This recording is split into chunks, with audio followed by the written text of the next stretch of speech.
Waktu itu aku ikut, mungkin aku nggak bakal di sini sekarang. Hai guys, sekarang aku mau gerem sambil cerita tentang pengalaman horor aku. Jadi ini adalah pengalaman horor yang aku alamin ketika aku masih kecil. Jadi waktu itu tuh aku masih sekolah, masih SD ya. Masih SD ketika aku ngalamin hal tersebut. By the way, aku udah pakai skin prep ya guys. Oke, sekarang kita lanjut.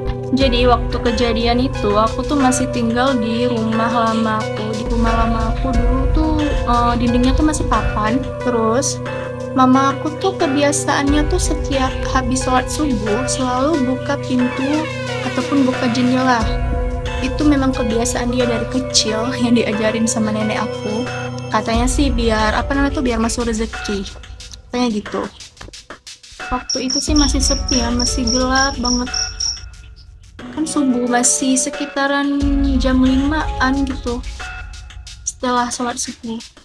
Terus mama aku tuh membangunin aku, suruh buat mandi untuk ke sekolah gitu kan pagi-paginya. Memang aku tuh biasa mandinya tuh pagi-pagi banget gitu. Disuruh bangun pagi-pagi terus mandi gitu.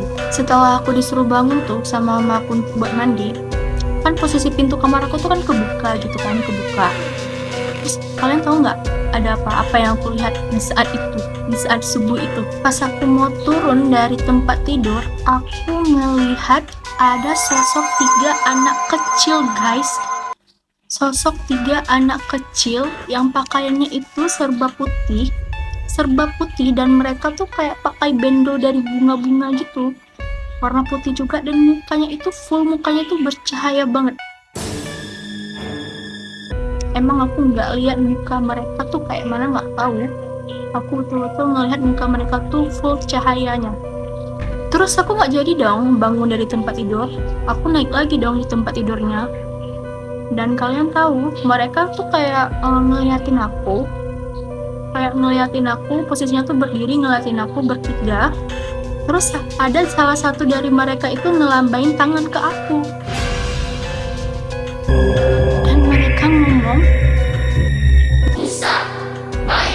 mereka ngajak main aku. Dan posisi aku tuh bener-bener kaku, diam, nge-freeze. Tuh ngeliat mereka ngelambain tangan aku dan ngajak aku main. Jadi guys, aku tuh nggak tahu ini tiba-tiba kenapa hilang suaranya ketika aku ngedit.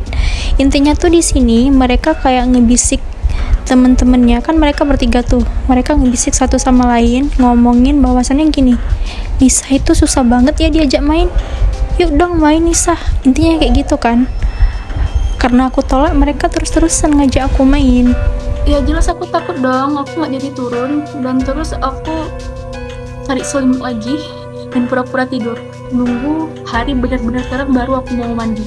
Dan aku tuh di situ betul-betul kayak kaku, nggak tahu mau ngomong apa, cuman diam. Padahal mama aku tuh sama adik-adikku tuh masih samping aku loh, masih ada di tempat tidur, tapi mereka nggak lihat, cuman aku yang lihat. Coba deh kalau kalian bayangin posisi kalian itu di aku, apakah kalian bakal ngikut ajakan mereka, atau kalian tetap kayak aku nge-freeze, kayak tarik selimut lagi terus pura-pura tidur. Baru kali itu sih aku ngalamin peristiwa yang soalnya tuh ada sosok anak kecil ngajak aku main dan muka mereka sama sekali nggak kelihatan. Dan sampai sekarang tuh aku nggak tahu sosok ketiga anak kecil itu, dan aku sampai sekarang masih bertanya-tanya siapa sosok ketiga anak kecil itu, mereka itu siapa. Dan sekarang aku juga nggak berani guys cerita ke orang tua aku tentang apa yang aku alami pada pagi itu. Aku nggak berani, kayak mulut itu kayak dikunci, nggak bisa ngomong ke siapa-siapa, nggak bisa ngeceritain ke siapa-siapa. Sebenarnya ya banyak banget sih pengalaman horor yang aku alami di rumah lama aku itu. Bener-bener di situ tuh kayak roller coaster akunya sih tinggal di rumah lama aku itu. Dan ya begitulah ceritanya.